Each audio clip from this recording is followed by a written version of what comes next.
Good morning, 7x4. I hope you're doing well and you continue to be healthy and safe and that you're surviving lockdown 3.0. Today we're going to continue with our study of autobiographical writing.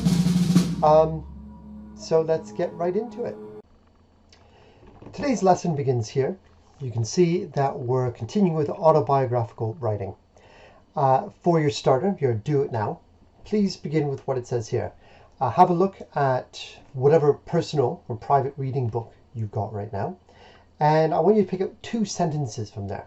Anything that kind of jumped out or caught your eye. You might even open the book to a random page and pull out something. But try and find 2 interesting, well-written sentences that have got some excellent vocabulary in it. And just write them down. And we're going to come back to this at the end of the lesson. Now, the focus of today's lesson is about vocabulary. We're using autobiographical writing to kind of focus on how we can improve the quality of our own writing through using higher level language, words. You got here just a quick paragraph of writing to try and do something autobiographical about you. I focused it here on the shared experience we all have right now, which is lockdown 3.0 under COVID-19. We can see light at the end of the tunnel. We can see the vaccine being rolled out. We can see that possibly after half term we'll be back in the classroom together, which will be wonderful. But when we broke up for Christmas, we were already, most of us, studying from home. We saw that a lockdown was coming in, and you may have had certain feelings about that. So I'm going to ask you to write a paragraph or 2. You can use the sentence starters on your screen that you can see here. But you're also trying to write this in a way where you're showing off a slightly higher level of language. Okay, so we're just looking for a quick paragraph of writing here. Good luck and do that now. Turning back to autobiography now, and keep the piece of writing you've done ready. What are the 5 features of an autobiography? You saw this last lesson. Okay. Why don't you pause this video now, see if you can come up with the 5 features yourself. Okay, and now let's look at them. They are first person, written in the past tense, of course, because you're writing about things that have happened to you. You might be thinking about the future in a diary, but it is about events in the past. Okay. They can show an insight into what a person is really feeling and thinking. So it's a real window into a person's personality. Detailed description of the elements of the person's individual's past.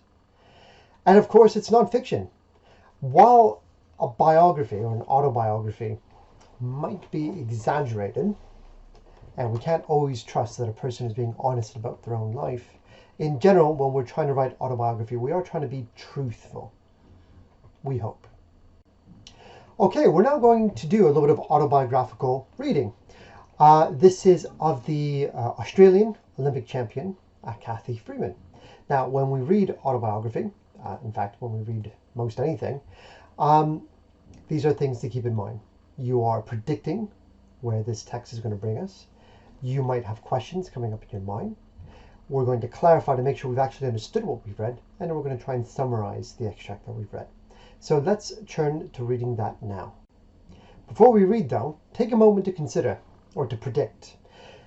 An early quote is going to be, "My first ever race could have been a complete disaster."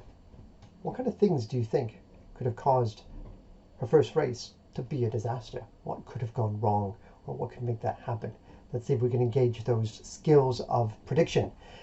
Do that now. Take a moment to pause before you continue. You can write down in a single sentence what your prediction is, and then let's read together. This extract is taken from the autobiography of the Australian Olympic champion sprinter Cathy Freeman. In it, she describes her very first place. Let's try that again.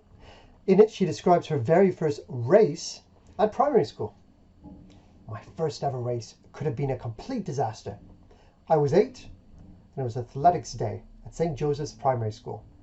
I had to represent Goldhouse in the 80-meter sprint, but I almost missed it because I was hiding in the toilets. "Catherine, where are you? Your race is on now." I could hear my sports teacher, Miss Baldry, looking for me. I was supposed to be at the starting line with the other kids, but stage fright had set in. I was feeling shy because a few of the parents had turned up to watch us. Eventually, Miss Baldry managed to coax me out of the bathroom. "Quickly," she said. "Hurry, or you'll miss it." I rushed towards the oval where the races were being held. I was in such a hurry, I didn't look where I was going and ran straight into a wire fence. Ouch! A piece of wire had poked me in the eye. It was stinging, but I knew I didn't have time to do anything about it. I ran the rest of the way to the oval and made it to the starting line just in time. "On your marks, get set, go!" yelled one of the teachers. I took off, pumping my legs as fast as I could. My eye was still hurting, so I kept it tightly closed and ran with only one eye open. I'm not sure how I managed to stay in my lane and not bump into the other kids who were running. It was my first race, so I wasn't expecting much. I just ran. And somehow I ended up winning. It didn't take me long to realize that running was something I was good at. Okay, so now that we've read the extract together, let's look at some questions. First, I'm going to ask you to clarify what we've read. Please do what this slide is asking you to do. Read it and do the work here. Same thing with this slide. Okay, there's a question here for you to answer. Well, rather a question for you to come up with. And then you're going to summarize. So how do you reduce that whole extract down to a single sentence or two, a short summary? Please do that now before we move on to the work on the next slide. I'm going to read these two paragraphs twice now. I'm going to read it the first time using the words in red, and the second time I'm going to use the words in blue. Which one do you think sounds better? Let's begin. I took off, moving my legs as much as I could. My eye was still hurting, so I kept it tightly closed and ran with only one eye open. I'm not sure how I managed to stay in my lane and not bump into the other kids who were running. It was my first race, so I wasn't expecting much. I just ran. And somehow I ended up doing okay. It didn't take me long to realize that running was something I was satisfactory at. Now, let's try that with the blue. I took off, pumping my legs as fast as I could. My eye was still hurting, so I kept it locked, closed, and ran with only one eye open. I'm not sure I managed to stay in my lane and not collide into the other kids who were running. It was my first race, so I wasn't expecting much. I just ran. And somehow, I ended up winning. It didn't take me long to realize that running was something I was fantastic at. So, no surprise that the words in blue are meant to be the better ones. They just have a little bit more oomph to them. Words like pumping, locked, collide are just a little bit more exciting in this kind of writing. And so when it's your turn to write, you want to be aiming to use a similar level of language. Now, to wrap up this lesson, my part of it, I turn it over to you to do the work. You can see on the next couple of slides that there's some grids for you to copy into your book and then to fill in with some of the language from the extract. Okay, so you do that. The other side, this one as well. And then we return to those sentences you wrote down at the very beginning from whatever your reading book is. So that's it. The homework here, think of it as an extension task. If you do not have time to do this homework because you are so busy with the remote learning already, that's fine. Okay?